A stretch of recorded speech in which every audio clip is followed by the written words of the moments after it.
రెండు తెలుగు రాష్ట్రాల్లో కలకలం రేపిన ఘటన rowdy sheeter Sai Krishna alias Gade Sai Vamsikrishna lockup death సంబంధించినటువంటి అంశాలపైన పెద్ద ఎత్తున కూడా దుమారం రేగుతోంది. ప్రస్తుతం సస్పెన్షన్లో ఉన్న సిఐ నాగరాజు చుట్టూనే మొత్తం కూడా ఉచ్చు అల్లుకుంటున్నటువంటి పరిస్థితి ఉంది. సస్పెన్షన్లో ఉన్న సిఐ నాగరాజును అరెస్టు చేసే అవకాశాలు కనిపిస్తున్నాయి. ప్రస్తుతం rowdy sheeter Sai Krishna alias Gade Sai Krishna lockup death శవం మాయం కేసులో ప్రధాన నిందితుడిగా ఉన్న కృష్ణలంక సస్పెండెడ్ సిఐ నాగరాజును సింగ్ నగర్లో విచారణ చేస్తున్నారు అధికారులు.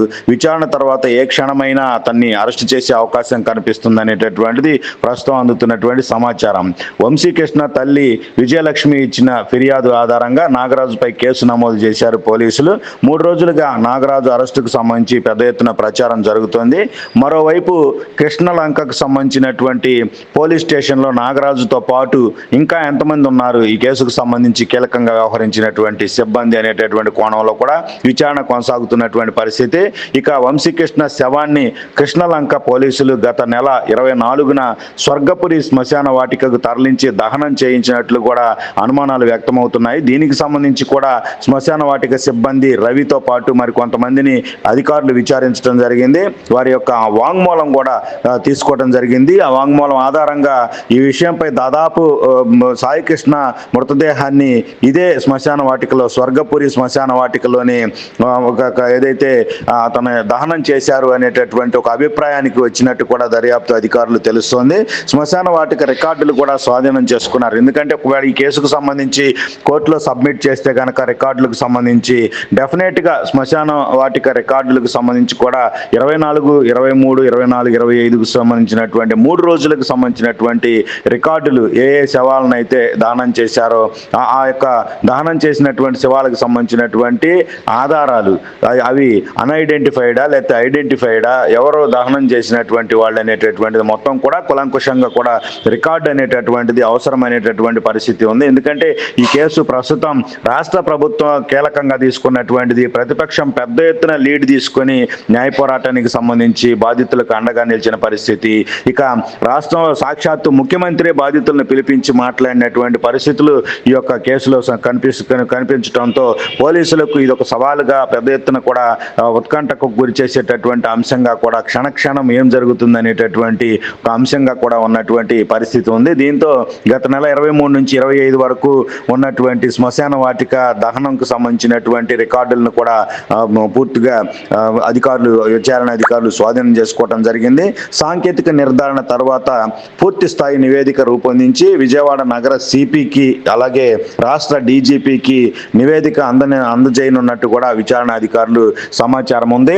మొత్తం మీద చూసుకుంటే గనక ఇప్పటికే అతని తల్లి ఎవరైతే విజయలక్ష్మి ఆరోపిస్తున్నటువంటి పరిస్థితి ఉందో, సిఐ నాగరాజు బ్రతికున్నప్పుడే అతను విచారణకు తీసుకొని వచ్చి తన కొడుకును ఏదైతే కృష్ణలంక పోలీస్ స్టేషన్లో ఉంచినప్పుడే ఆమె సిఐ నాగరాజుతో తన కొడుకును ఒక్కసారి చూపించమని అడిగిన నేపథ్యంలో అతను నీ కొడుకును చంపేస్తాం, నువ్వు శవపేటిక రెడీ చేసుకో అని చెప్పటం ఒక అంశం అనేటటువంటిది ఆమె చెప్పటం జరిగింది. అంటే ఇది అనుకోకుండా జరిగినటువంటి లాకప్ డెత్ కాదు, ప్రీ ప్లాన్డ్గా సాయి కృష్ణను హతమార్చారనేటటువంటి ఒక అభిప్రాయం మాత్రం వ్యక్తం చేస్తున్నటువంటి పరిస్థితి ఉంది. ఇక ఆమె కళ్ళ ముందే అతను ఎవరైతే రౌడీ షీటర్ సాయి కృష్ణ ఉన్నాడో సాయి కృష్ణను చితక బాది కనీసం నిల్చోలేని పరిస్థితుల్లో ఉన్నటువంటి సాయి కృష్ణను స్టేషన్ పరిధిలో ఉన్నటువంటి బాత్రూమ్ వద్ద పడేశారు.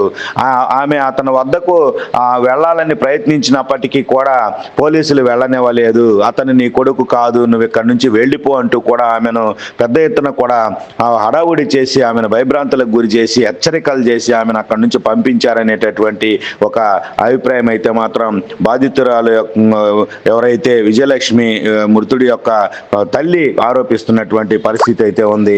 దీనికి సంబంధించి ఆమె ఇప్పటికే పలు హైకోర్టును ఆశ్రయించిన పరిస్థితి. అబియస్ కార్పస్కు సంబంధించినటువంటి పిటిషన్ తన కొడుకు ఆచూకీ తెలియటం లేదు అనేటటువంటి అంశంలో ఈ నెల 29న కోర్టు ఆదేశాల నేపథ్యంలో సాయి కృష్ణకు సంబంధించి ఏదో ఒక అంశాన్ని కోర్టు ముందు ఉంచాల్సినటువంటి అవసరం అయితే ఉంది.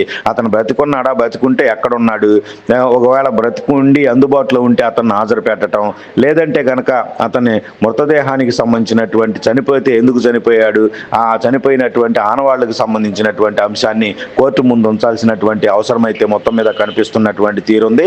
ఈ యొక్క గతంలో జరిగినటువంటి వాయిదాకు సంబంధించి చూసుకుంటే మరలా 29న కోర్టు ఆదేశాల నేపథ్యంలో జరిగేటటువంటి వాయిదాకు సంబంధించి మరి చాలా విషయాలు, సాయికృష్ణ బతికే ఉన్నాడు అనేది గతంలో జరిగినటువంటి 15వ తేదీకి పూర్వం జరిగినటువంటి ఈ యొక్క విచారణ హైకోర్టులో జరిగింది. అయితే ఇప్పుడు మాత్రం హైకోర్టులో జరిగినటువంటి గత వాయిదా నాటికి సాయికృష్ణ బతికే ఉన్నాడు, పోలీసుల టార్చర్ కస్టడీలో, అన్అఫీషియల్ కస్టడీలో ఉన్నటువంటి పరిస్థితి.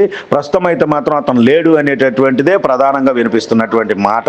మరి ఒకవేళ అతను లేడని నిర్ధారణ అనేటటువంటిది పేరెంట్స్ తరపు కంప్లైనెంట్ ఒక లాయర్ నుంచి కోర్టుకు గనక ఒక వాదన అనేటటువంటి సబ్మిట్ అయితే గనక, ఒక పిటిషన్ అనేది సబ్మిట్ అయితే గనక అప్పుడు కోర్టు ఎలాంటి నిర్ణయం తీసుకుంటుంది అనేటటువంటిది కూడా కనిపిస్తున్నటువంటి పరిస్థితి ఉంది. మొత్తం మీద చూసుకుంటే కనుక సిఐ నాగరాజుతో పాటు స్టేషన్లో ఎంతమంది ఉన్నారు, టాస్క్ ఫోర్స్లో ఎంతమంది ఉన్నారు, ఈ యొక్క కస్టోడియల్ సంబంధించినటువంటి ఏదైతే దీన్ని లాకప్ డెత్ గానే భావించాల్సినటువంటి పరిస్థితి, లాకప్ కిల్లింగ్ గా కూడా దీన్ని భావించాలి. లాకప్ డెత్ కూడా కాదు, లాకప్ కిల్లింగ్, లాకప్ లోనే చంపేశారనేటటువంటిది దీనికి సంబంధించి, లాకప్ లో చనిపోయాడు కాదు, లాకప్ లో చంపారు అనేటటువంటి వాదనకు సంబంధించి ప్రస్తుతం అన్ని వర్గాల్లోనూ, అన్ని ప్రజల్లో, అన్ని విధాలుగా ఎటువైపు చూసినప్పటికీ కూడా ఇదే వాదన వినిపిస్తున్నటువంటి పరిస్థితి మొత్తం మీద కనిపిస్తుంది.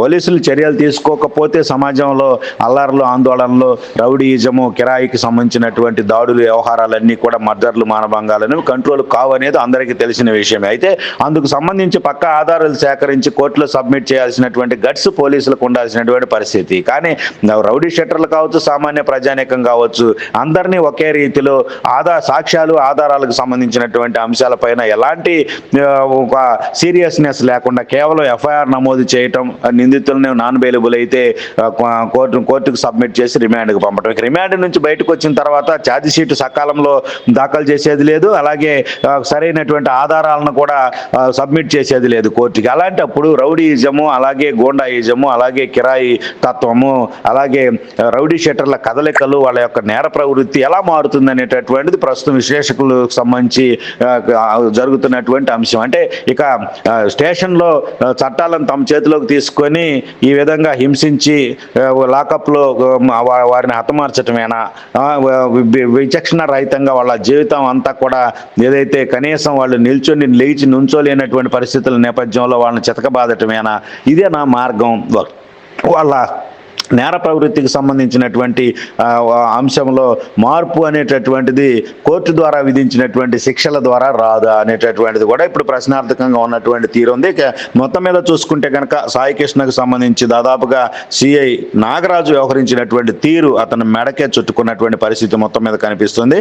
అతను విచారించిన తర్వాత అతను చెప్పేటటువంటి విషయాలు ఎలా బట్టి మరికొంతమందిని ఈ యొక్క కేసులో యాడ్ చేసి వాళ్ళపైన కూడా చర్యలు తీసుకునేటటువంటి అవకాశం అయితే కనిపిస్తున్నటువంటి తీరు. మొత్తం మీద ఇక న్యాయవాదులు మానవ హక్కుల సంఘంగా ఏర్పడి పోరాడుతున్న పరిస్థితి, మరోవైపు ప్రతిపక్షాలకు సంబంధించినటువంటి రాజకీయ పార్టీలన్నీ కూడా ఒక్కసారిగా ఉవ్వెత్తున ఎగసిపడినటువంటి పరిస్థితి, ఇక సాక్షాత్తు ప్రభుత్వమే కంపించిపోయే పరిస్థితి లాగా ఈ యొక్క అంశం ఉండటంతో, ఎందుకంటే పోలీసు యంత్రాంగం అనేటటువంటిది పరిపాలనలో, రాష్ట్ర అడ్మినిస్ట్రేషన్లో కీలకమైనటువంటి పరిస్థితులు. ఎందుకంటే శాంతి భద్రతలు లేకుంటే కనుక ఇక అసలు ఏమీ లేనట్టే, సంక్షేమం ఉన్నా, డెవలప్మెంట్ ఉన్నా, శాంతి భద్రతలు లేకుంటే కనుక అది పరిపాలన కిందకే రాదు అనేటటువంటిది ప్రస్తుతం ఉన్నటువంటిది. ఈ నేపథ్యంలో సాక్షాత్తు ముఖ్యమంత్రి చంద్రబాబు ఎవరైతే సాయికృష్ణ, రౌడీ షెట్టర్ సాయికృష్ణ యొక్క తల్లి విజయలక్ష్మి అని తన వద్దకు పిలిపించుకొని ఆమెకు ఓదార్పు చెప్పి ఈ యొక్క వ్యవహారంలో కఠిన చర్యలు తీసుకుంటాము అని అభయం ఇచ్చి భరోసా కూడా ఇచ్చినటువంటి పరిస్థితి మొత్తం మీద కనిపిస్తున్నటువంటి నేపథ్యంలో ఇక ఈ కేసులో ఎంతటి వారు ఉన్నారు ఏంటి అనేటటువంటిది పక్కన పెడితే కనుక ఎవరున్నప్పటికీ కూడా వాళ్ళ పైన చర్యలు తీసుకోవాల్సిందే. ఈ అసలు ఈ సాయి కృష్ణ హత్య అనేటటువంటిది ఏ కోణంలో జరిగింది? ఒకవేళ జరిగి ఉంటే హత్య లేదు, అతను బతికే ఉంటే కనుక ఎక్కడ ఉన్నాడు? అసలు పోలీసులు అతన్ని ఎందుకు తీసుకొని వచ్చారు మార్కాపురం నుంచి? అతను జగ్గైపేటకు సంబంధించినటువంటి అంశంలో 25 కోట్లకు సంబంధించిన ల్యాండ్ డీల్ కని ఈ హత్యకు సంబంధం ఉందా? పోలీసులు టాస్క్ ఫోర్స్ పోలీసులు సిపి అనుమతి లేకుండా ఈ వ్యవహారంలో ఎందుకు ఇన్వాల్వ్ అయ్యారు? సిఐ నాగరాజు ఎందుకు సీరియస్గా తీసుకున్నారు ఈ కేసుని అనేటటువంటిది, అంటే సీరియస్గా తీసుకోవాల్సిన అవసరం ఉంది. కానీ అతన్ని హతమార్చే అంత సీరియస్గా ఒకవేళ హతమార్చి ఉంటే అతను గనక నిజంగా పోలీసుల యొక్క సెల్లోనే అతన్ని చితకబాది అతన్ని ఏదైతే ఒక హోటల్కు తీసుకొని వెళ్ళి 302 రూమ్కు సంబంధించినటువంటి దాంట్లో ఒక 10 రోజుల పాటు ఉంచి చితకబాది అతన్ని తీవ్రంగా కూడా హింసించినటువంటి పరిస్థితి, ఇదంతా కూడా ప్రచారంలో ఉన్నటువంటివన్నీ కూడా నిజం అయి ఉంటే గనక కారణాలు ఏంటనేటటువంటిది కూడా ప్రజలకు తెలియాల్సినటువంటి అవసరం మొత్తం మీద ఉన్నటువంటిది కనిపిస్తున్నటువంటిది. ఇక చూసుకుంటే గనక సిఐ నాగరాజుకు ఉచ్చు బిగుసుకుంటున్న పరిస్థితి ఉంది. ఏ క్షణమైనా అతన్ని అరెస్ట్ చేసేటటువంటి అవకాశాలు కనిపిస్తున్నాయి.